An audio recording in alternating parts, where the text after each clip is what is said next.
Since we'll be departing from this place today, could you please relocate? We'll also cover the $473 monthly loan. With my daughter on the way, we no longer require your assistance. All right then, please take care of everything from now on.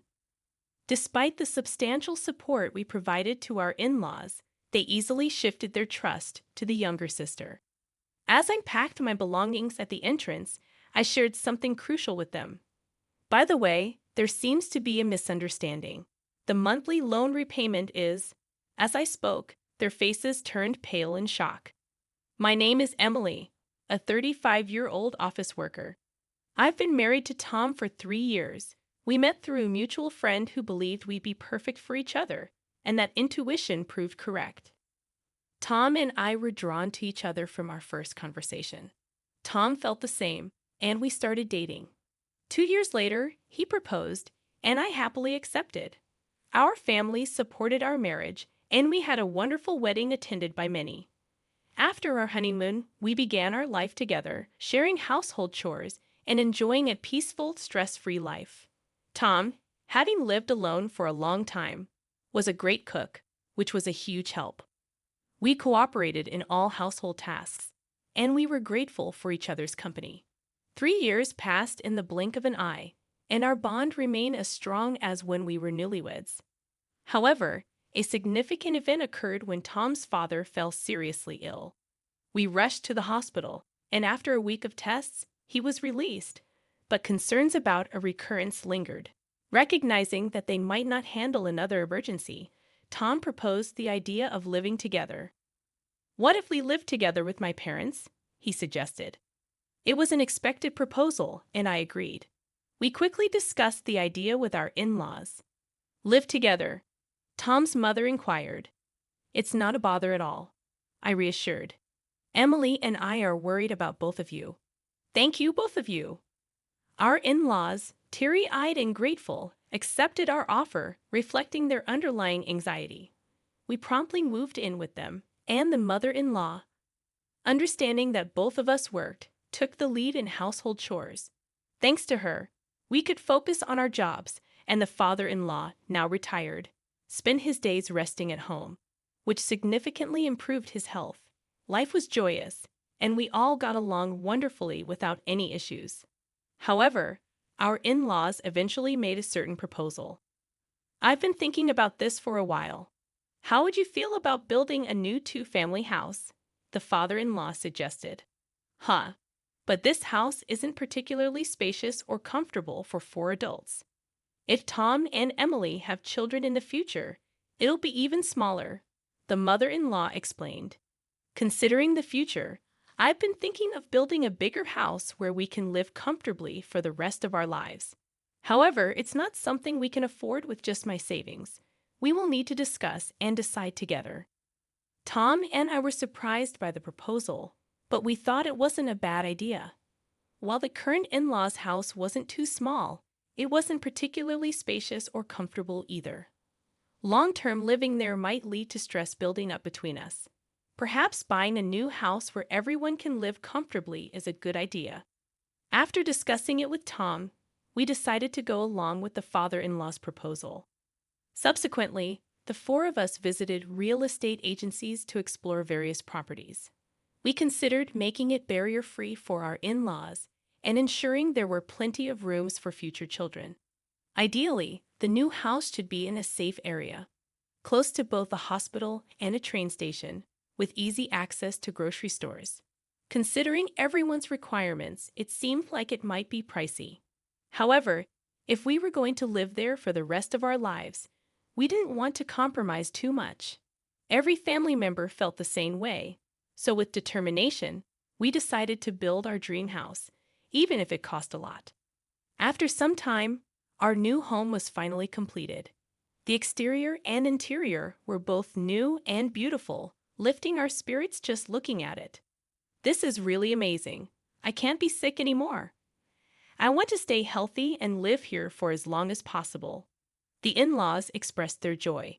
My husband and I were equally excited, realizing that this would be the house that would be with us for our entire lives, even when we have kids.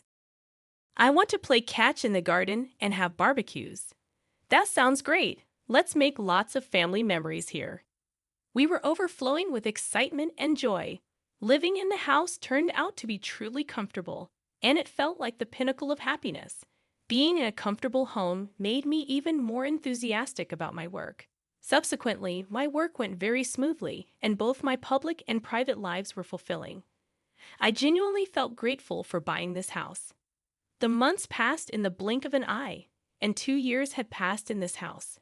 We continued to have a good relationship with our in-laws as always, believing that the days ahead would be filled with happiness. However, at least in this place for life in our new home, something unexpected happened. It was when the sister-in-law and her husband visited our new house. While this really is a nice house, it's not fair that only you guys get to live here. What are you talking about? We discussed and decided to buy this house with our parents, but I can't help but feel envious. When we were still living in a cheap winter, it feels like you're living beyond your means. The sister-in-law often visited our house during holidays and always expressed her envy. Every time, she would accuse us of being unfair. We've been paying the mortgage for this house, and it's quite a hefty amount every month. We're living within our means, earning enough to pay for this house, so there's no reason for her to complain. If we were to live here with the in-laws, it would be so much fun, don't you think? What? Can you even afford the mortgage for this house? My husband and I exchanged a glance. The sister-in-law probably just blurted out without giving it much thought. However, her careless words started to move my in-laws' hearts. It would be lovely if Kana could move and live here together. Yes, it would liven things up. Hey, what are you two talking about? Haven't we been living together all this while? Come on, I was just saying. Exactly. There's no need to panic, right? Ha ha ha. While the in-laws tried to brush it off, it was evident that they were enticed by the idea of living with the sister-in-law.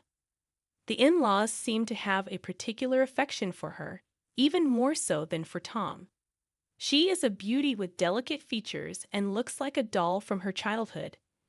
Being 4 years younger than Tom and born when the in-laws were older, they doted on her even more. This pampering led her to become quite spoiled, and Tom had to deal with her demanding nature. Having heard all this from Tom, I was always wary of my sister-in-law. For a while after we got married, Tom and I were both caught off guard because she didn't seem to be giving us any trouble. However, recently, she has been increasingly eyeing our new house. It seems she frequently visits the house during the day when we're at work. Oh, Emily, you're back. Then I'll be leaving now. Huh. I wish you'd stay a bit longer, but Tom and Emily might find it inconvenient. I don't think it's a nuisance. You might say that, but it's evident in your eyes and behavior. Unwanted guests should leave quickly. See you, Mom and Dad. Take care. When the sister-in-law left, the in-laws were visibly upset. They looked as if they wished she stayed longer. Even though they didn't voice their feelings, their faces and attitudes spoke volumes. Feeling out of place, I usually retreated to my room after work. When Tom came home, we head to the living room for dinner. The atmosphere around the dinner table grew more and more tense, with longer silences. Tom began to notice the change and started to realize that the sister-in-law was the cause. Around the time our relationship with the in-laws started to deteriorate, the sister-in-law finally made her move. One holiday, Tom and I went shopping in the morning. When we returned, there were unfamiliar shoes at the entrance. We exchanged glances, wondering if something was amiss. Then, the mother-in-law approached us from the living room. You're finally back. We need to talk. The mother-in-law's tone was different than usual. As we entered the living room, the sister-in-law and her husband were there. Ah, you're finally here. Kana, what's going on? From today, we'll be living here, so please leave. What? Tom and I were taken aback by her sudden declaration. What is she thinking, moving in today? Hold on, it's ridiculous to say that all of a sudden. It's not sudden. We've discussed this with Mom and Dad for a long time. the sister-in-law replied confidently. Is it true you discussed this with them? Tom and I knew the in-laws were swayed by the sister-in-law's words, but we had no idea things had progressed this far. Kana and her husband said they'll take care of us from now on. I'll do the housework and even care for you when needed. Please rely on us, Mom and Dad. If our daughter is here, we don't need you anymore. A daughter-in-law who doesn't do housework or have children is no match for Kana. What? I was deeply hurt by their words. Seeing my shocked face, the sister-in-law smirked. We'll pay the $473 monthly loan. Okay. Huh? $473? It's a great deal to live in such a nice house for that. Tom and I were dumbfounded. The in-laws were already planning to kick us out. After such treatment, we couldn't continue living there. Is that settled? We can't leave immediately. Could you give us at least a week? We need to find a new place. Fine. Ah, you're looking forward to living with Kana and her husband from today. The in-laws looks disappointed the sister-in-law, but she and her husband were extremely happy that we decided to leave. Calm down, Mom and Dad. The house isn't going anywhere. I'm looking forward to a week from now. The in-laws and the sister-in-law's family were thrilled to drive us out. Did Tom and I seriously consider co-living with such people? We quickly arranged to view rental properties and moved out within a week. The day to leave our home arrived. Please take care of everything from now on. Don't ever get involved with us or come to this house again. Their words were harsh. We had supported the in-laws so much, and they switched allegiance so easily. Now we can finally live with Mom and Dad in this house. Living comfortably in this house with Kana is like a dream. We got rid of the nuisance after all. Our in-laws and sister-in-law kept insulting us until the last minute we were leaving. Little did they know they would face repercussions after this. Well, it's none of our business anymore. As I gathered our belongings and approached the entrance, I shared an important piece of information. Oh, by the way, it seems there's a misunderstanding about the monthly mortgage payments. It's $1,825 every month, okay? Make sure you understand that. What? Isn't the loan just $473 a month? At my words, their faces turned pale all at once. Hold on a second. Isn't the loan just $473 a month? You misunderstood, didn't you? This house is under our father's name, so the loan is contractually agreed to be paid off through a debit from Dad's account. Emily and I were planning to live in this house for the rest of our lives, so we told him he wouldn't have to pay. We were bearing all the costs. So I was transferring $473, and Emily was transferring $1,352 to our father's account every month. I guess Father only remembered how much Emily puts in his account each month. Moreover, we split the living expenses equally. Our parents probably never thoroughly checked the cost and assumed it wasn't a significant amount. What? No way. We can't pay $1,825 a month. We can't even cover the living expenses on top of that. How can Emily afford to contribute so much? I don't know how you perceive me, but I'm department head at a major corporation. I earn quite a lot. What? Emily earns much more than I do. As the in-laws looked shocked, Tom continued, It's simple. In-laws were unaware of this. Well, we've decided to cut ties with you, so it's up to you to support our parents from now on. No way. Emily, Tom, wait. We were wrong. Let's live peacefully together like before, okay? What? Mom and Dad, are you planning to abandon us? You guys can repay the loan, can't you? If that's the case, shouldn't you live with those who can? That's not fair. Dad told me the loan was only about $473. That's why we came here. We've already canceled our previous house. That's not my problem. Isn't this mess because you wanted to move in with us in the first place, right? Your husband earns very little, doesn't he? But you always said family is more important than money and pampered me. When our livelihood is at stake, all of that doesn't matter. The quarrel between the in-laws and the sister-in-law was unbearable to watch. "Well, we're leaving." "Wait. Regardless of what you say, we will never associate with you again." With that, Tom and I left the house and moved into our rented room.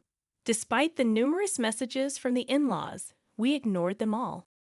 According to our neighbors, the in-laws and the sister-in-law's family had no choice but to live together.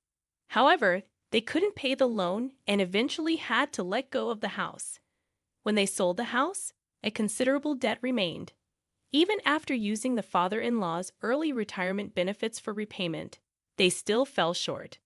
Sadly, they now live in a cheap, small apartment, all working full-time and part-time jobs to repay their debt. Apparently, the sister-in-law's husband didn't want the burden to fall on him, so he ran away. If only the in-laws had continued living peacefully with us, they wouldn't have faced these hardships. But again, it's none of our concern now. On the other hand, Tom and I found our rented apartment much cozier than anticipated.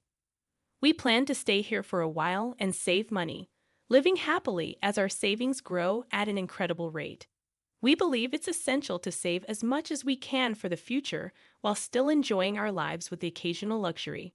We aim for a happy life together in the years to come.